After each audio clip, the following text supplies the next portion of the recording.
Welcome in, everyone. Another Wayside Furniture Blend & Sons Studio C session here at the Summit FM. Been very, very excited for this one for quite some time. The very well-respected and terrific band Deep Sea Diver joining us here for a Studio C session. Jessica Dobson and Elliot Jackson from the band here. One of the great bands signed to Sub Pop Records. Their fourth album, Billboard Heart, is available now.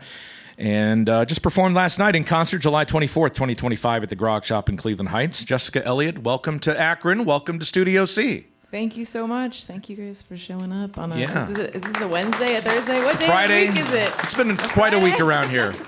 But no, you guys absolutely killed it last night, as you do, effortlessly. And so happy to have you here in a mildly stripped-back setting. I heard you mention... Let's lean into the reverb for a dreamy sound. It's early in the morning for you guys. I know that's not your thing, and I get it. So thank you for making time for us. So Deep Sea Diver joining us here for a Studio C session, a room full of Summit members. Let's start with a song. What do you guys have for us first? Awesome. Well, we just released a record called Billboard Heart, and this is the title track.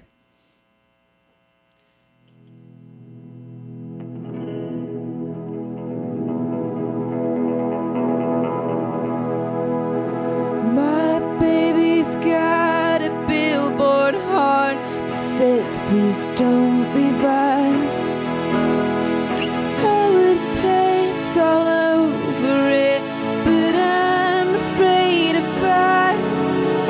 And there's plenty of those old tapes playing around inside my head. And I'm welcoming the future by letting go. The clothes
Well, that was kind of a stunning way to start. The subdued intensity on display with that one from Deep Sea Diver, the title track to the new record, Billboard Heart, their fourth full-length, available now on Sub Pop Records. An unbelievable concert last night as well, July 24th, 2025 at the Grog Shop in Cleveland Heights. Jessica Dobson and Elliot Jackson from Deep Sea Diver joining us for a Wayside Furniture Blind & Son Studio C session for Summit members. And actually, Jessica, we've met before. You don't remember this, of course, but a long time ago, I was in Pittsburgh to see Wilco in concert at Heinz Hall, November 6th, 2019, and I'm a huge Wilco fan, and I get there, I'm like, who is this opening band? I've never heard of them. Why? I feel like I should have heard of them, and I'm sitting in the back of the theater watching, and I'm blown away by what we just saw here. A subdued intensity, a little bit, but a rockin' intensity like you guys do. And I'm watching this, I'm like, man, these guys are great. I got to find out more. So after your set, I went back to the merch table and I walked up to you and I said, what label are you guys on? I feel like I should know you guys, because I was looking through work emails to jog my memory. And you said to me, we're not on a label. Mm-hmm. And you said, and oh, wow, I said, very independent. So you were on my radar at that point. And then the Impossible Weight album comes out the following year. I'm like, oh, that's who I saw open for Wilco back then. And first off, great show years ago with that, and a killer introduction, and an opening gig for Wilco is a pretty good deal. That also continued a couple years ago. You got to open for Pearl Jam out on the West Coast. Fellow Pacific Northwest folks. Yep. How did that come about? How did these opening gigs come about for such established bands as an independent artist and then as an established artist now? Well, I think one of the things I'm really drawn towards is like just conversating with other artists. I think I had met Nels Klein along the way, met Pat from Wilco, and just geeking out on gear, having that musical community. And so it's always because it is kind of, it's rare just to be like, oh, I'd like to open for them, I'll submit. You kind of have to know somebody. Of course, yeah. Or they like your band, maybe you don't know about it. And so I think with Wilco, it was this natural thing where we ended up working with the same booking agent as well. Yeah. And it just made sense, and they were kind enough to take us out on tour with them. We just played a few more shows with them overseas as well. It was wonderful. I love that band. And then Pearl Jam, we had a fan in the band. It was Jeff, the bass player, Jeff Ament. Yeah. And he loved Secrets and Impossible Weight. And so, just never know. I remember getting that email, from our manager. Pearl Jam would like for you to open 10 shows. And I was like, what? Yeah. In arenas? I was like, that's crazy.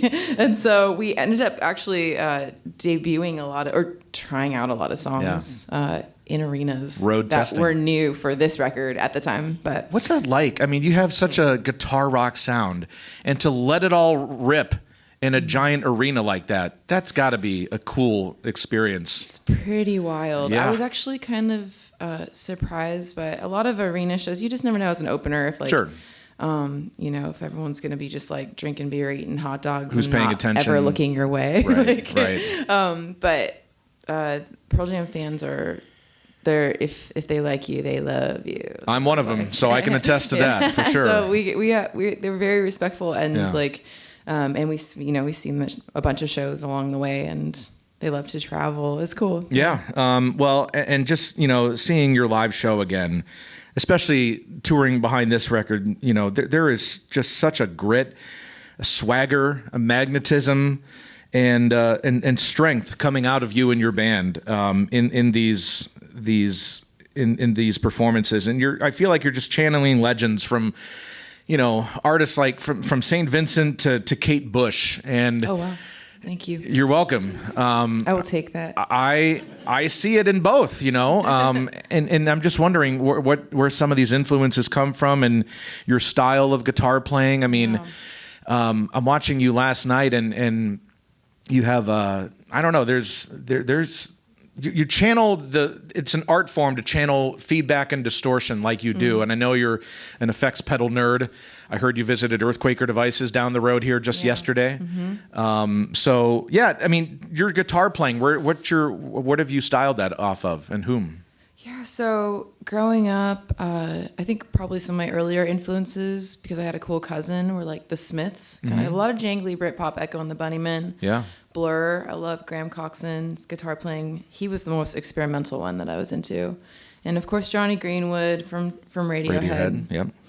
And I think as time went on, a lot of my earlier stuff, like writing-wise and records, I think it was well-crafted songwriting, but I didn't have a lot of grit. And you mentioned grit. Like that kind of came in later with other collaborations and like playing with Peter, my partner who also plays drums. He would just kind of push me towards the edges a lot more. Gain confidence and really lean into what you're doing. Yeah, exactly. Get a some of feel. That, like feedback stuff is like my Yola Tango influence for sure. and My Bloody Valentine, and Shoegaze. I'm a jazz master lover, and so this is like my third arm. And Yeah. just kind of feedback, and this goes hand in hand. Right. Yeah. Those are all good influences. That's a good track record of who you've looked up to as a aspiring guitar god. Well, Deep Sea Diver joining us here for a Wayside Furniture Blind & Son Studio C session. Jessica Dobson, Elliot Jackson from the band here and in the area touring behind their new record, Billboard Heart, out now on Sub Pop Records. Just performed at the Grog Shop in Cleveland Heights last night. Let's do another song. What do you have for us next? Let's do Always Waving Goodbye. This is kind of like my earlier Elliott Smith influence coming out in this song.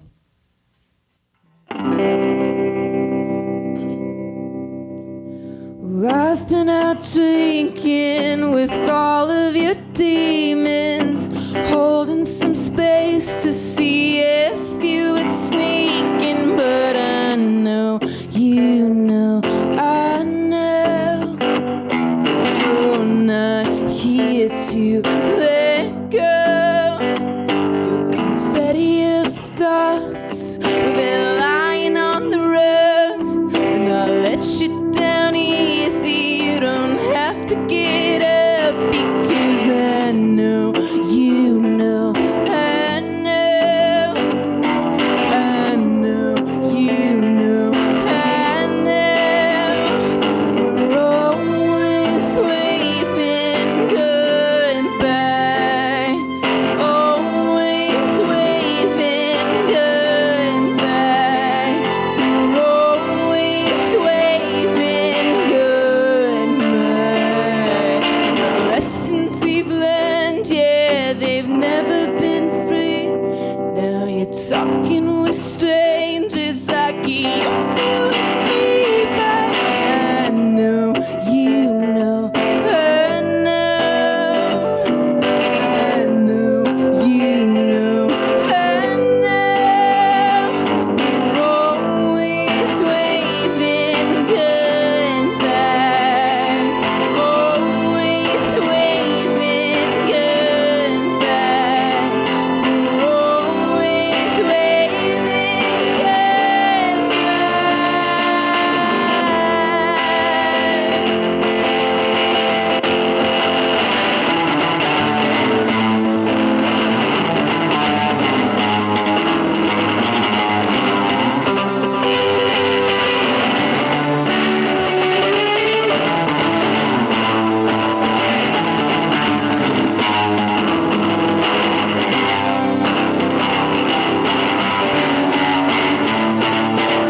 Someday we'll stop hiding, and it's better not to fight it. And why can't we stop hiding? Well, it's already decided. We're always waving goodbye, always waving goodbye. We're always waving goodbye. We're always waving goodbye.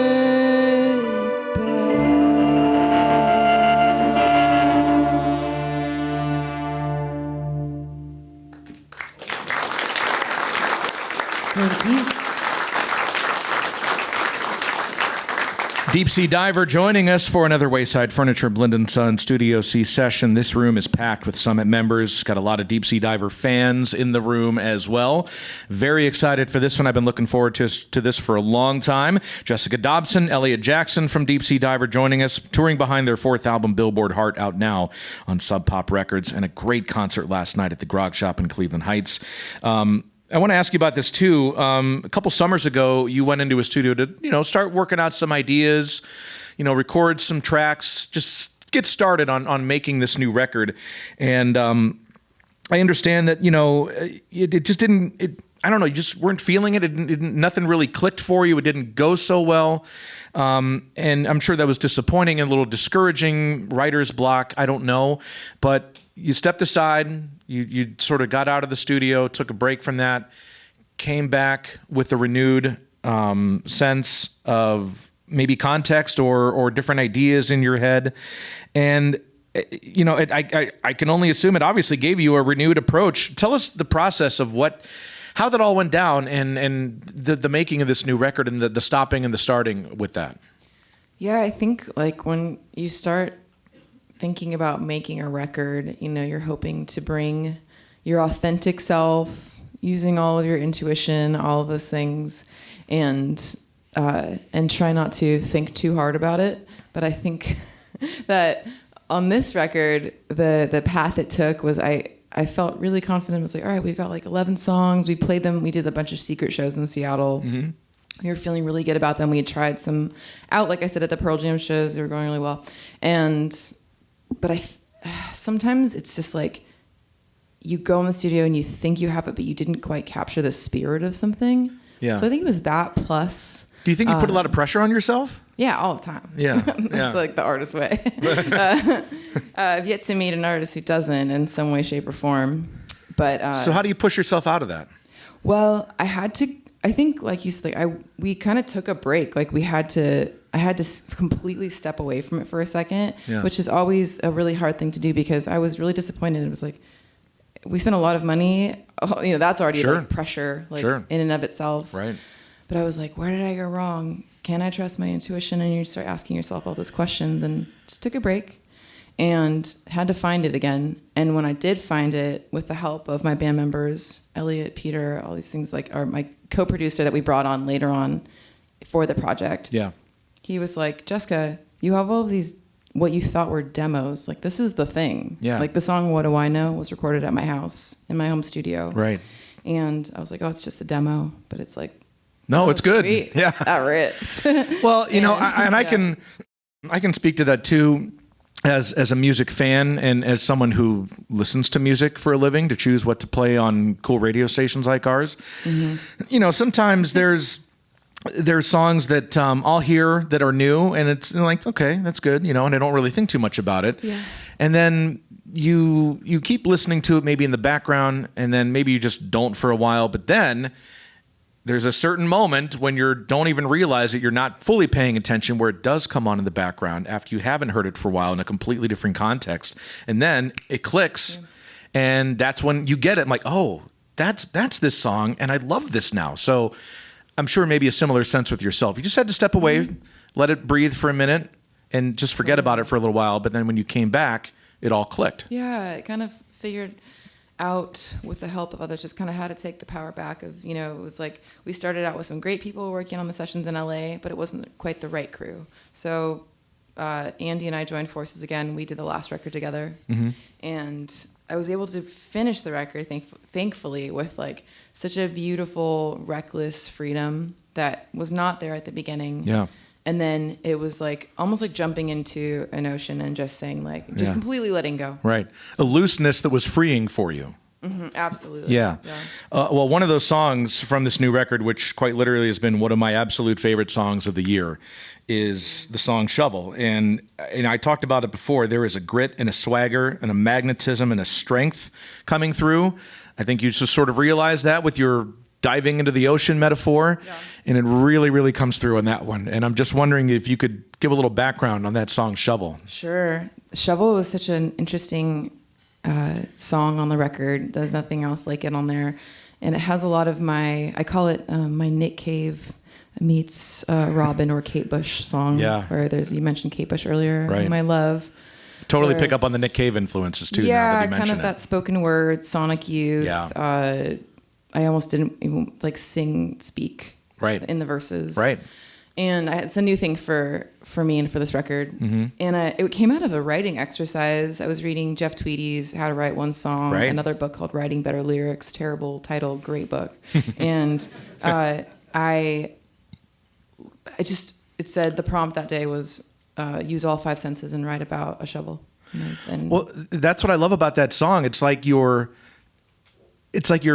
talking to yourself to Yeah.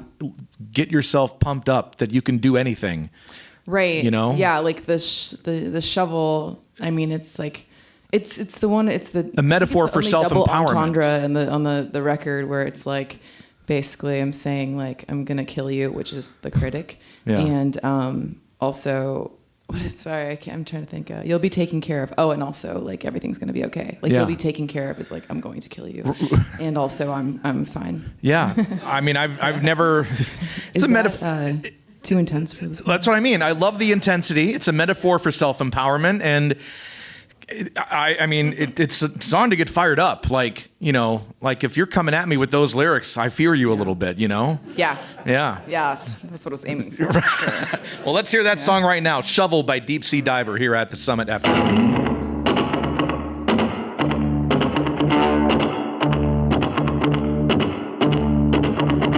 I'm carrying a shovel. It's pointed at the tip, like Mount Everest. Like Mount Everest. And I'm working my way through shards of soil. I'm carrying a shovel. I'm carrying a shovel.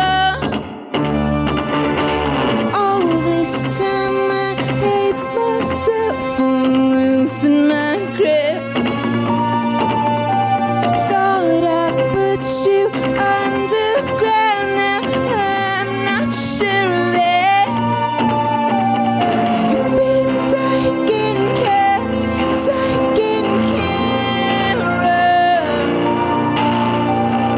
You've been taken care of.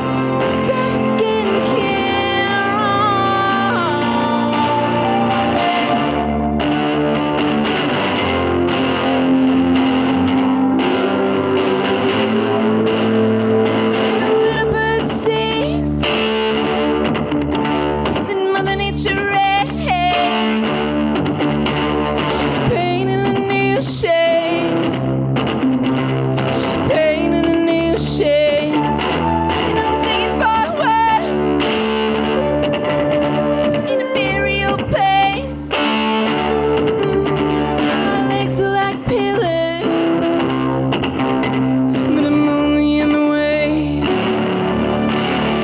And all this time I wonder why I'm losing my grip. I thought I put you underground, now I'm not sure of it. Be taken care of.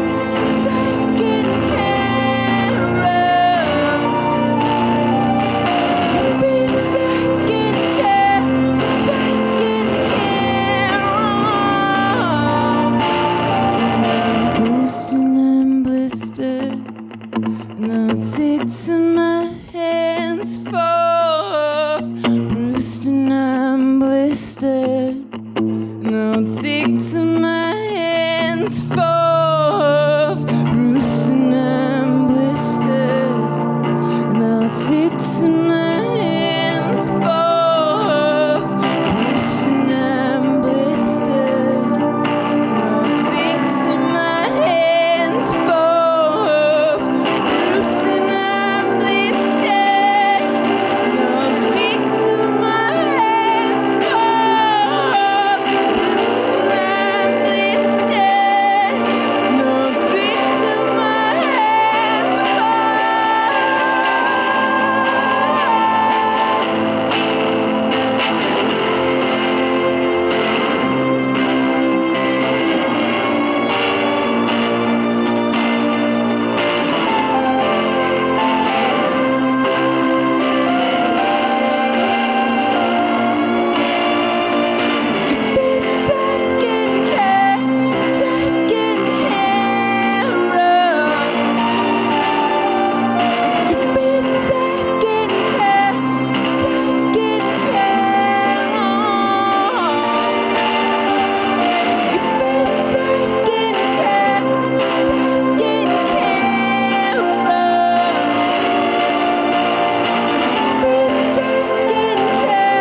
Thank you.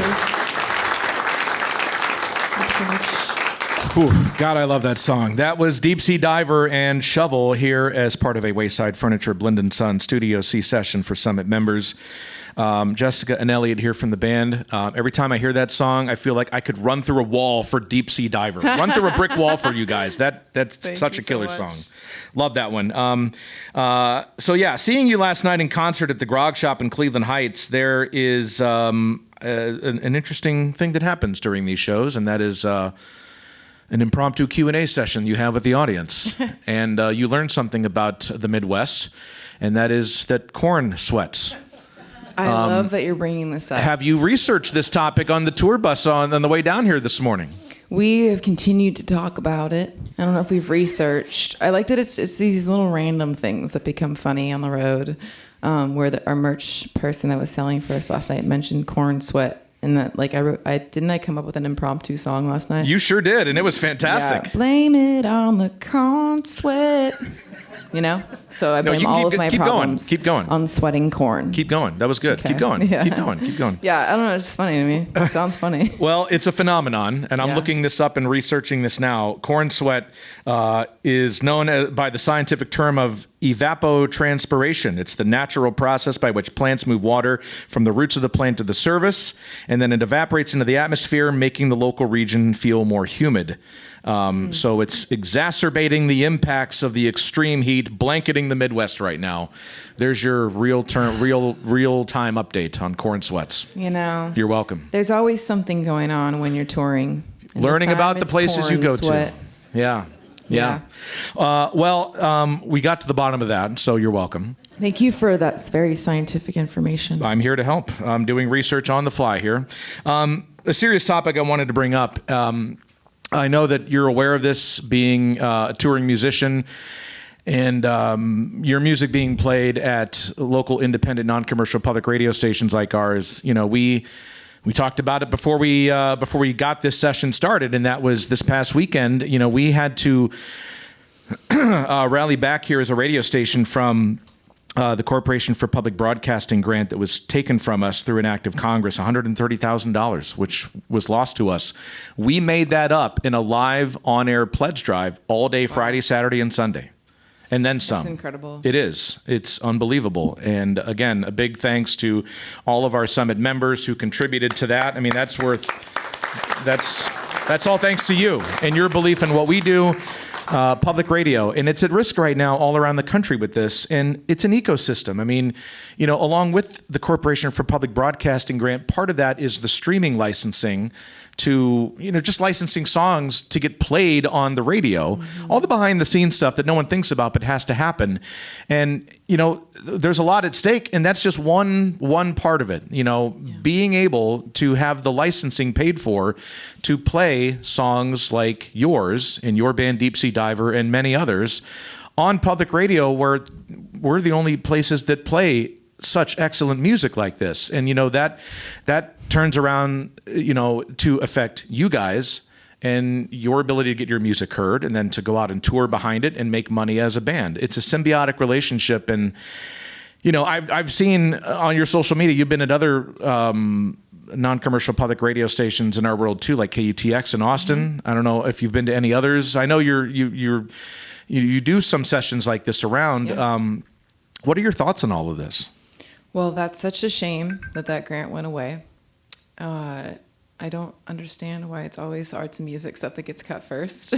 That's been since the dawn of time, but incredible that I think people, you guys, community, what's special about when unfortunate things like this happen is it's like the people you acted. Mm-hmm. Do what you want. You want this to stay here. And I think that is the sentiment, and regardless of what government does, although it's so unfortunate, you guys are awesome. So I love the community that it builds around it. It already existed, and it's still going to be here. And that's what I'm drawn to by public radio, is it's curated. There are people behind it. It's not just like put a playlist on and leave. It's not just Spotify. It's like it's raw and authentic. And so coming to all these different cities, you know, we hear, oh, I heard your song on the radio countless times. That's why I'm here.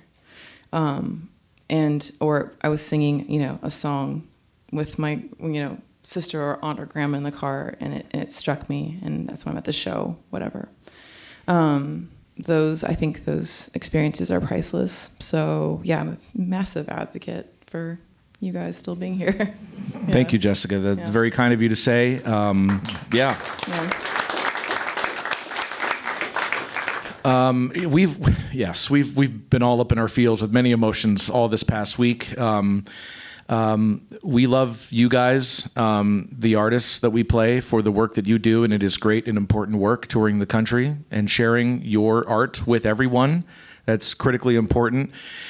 And again, our members over the course of 3 days showed us their love and support and having our backs by giving back through their pledges and donations and contributions, that $130,000 taken from us. So it's a great big community. We're all part of it, and we're all doing good things, and we all love and appreciate everyone who has contributed on the music side, the listener side, all of it. So and we're happy that you're here too. Very, very happy that you're here too. So Deep Sea Diver joining us for a Wayside Furniture Blind & Son Studio C session. Jessica Dobson and Elliot Jackson from the band, touring behind their 4th album, Billboard Heart, out now on Sub Pop Records. The tour continues. You're going to be in Columbus tonight. Where are you guys playing in Columbus? Newport? A&R Music Bar. Okay. I've never played there before. Yeah. I've played in Columbus. I love it there. Right. So they're on the road, and we have time for one more. What's our final song you have for us? This is one I don't think I've played on radio before. I want to do something special. I've been doing this song solo anyways during the set. It's called Be Sweet. And there's this line, we're making this harder than it has to be. So this one's for you, Congress. You're making it harder than it has to be. Just give the money back. All right, I got tuned in.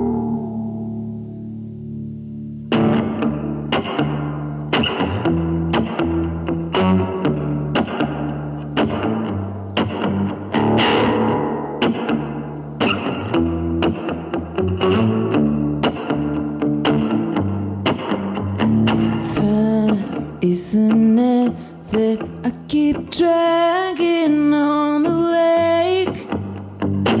Who knows what I heard and what I'll save? So please bring me flowers, bring me more than I can take. We're making this harder than it has to be. So be sweet to me. If I don't ever stick the landing, and I'm only human, and I don't know how to do this, because we're making this harder than it has to be. We're making this harder. We'll make it through this.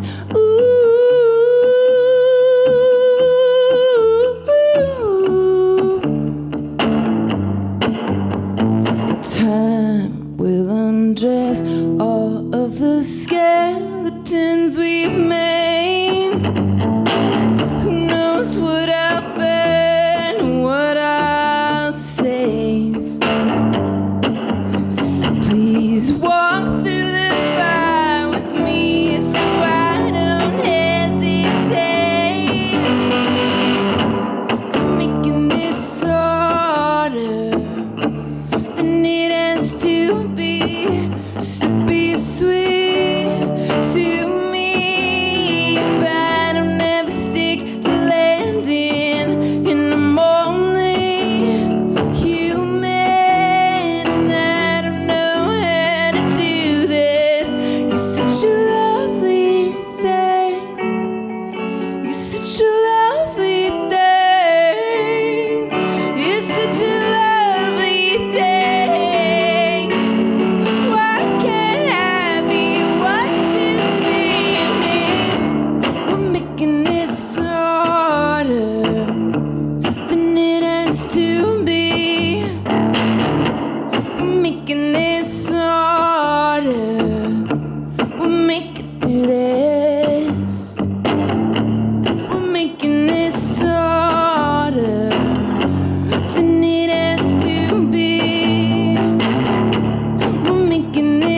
this harder.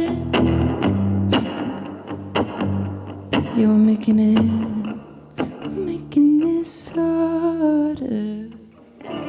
But we'll make it through this. Thank you. Thank you very much. Thank you for coming. Give it up for Elliot.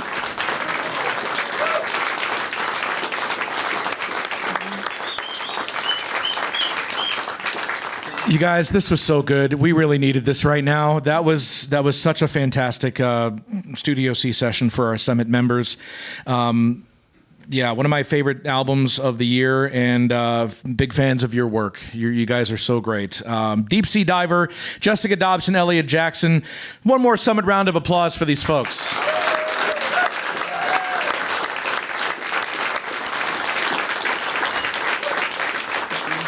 Another terrific Wayside Furniture Blend & Son Studio C session. Again, thanks to all of our members who make this possible. We could not do it without you.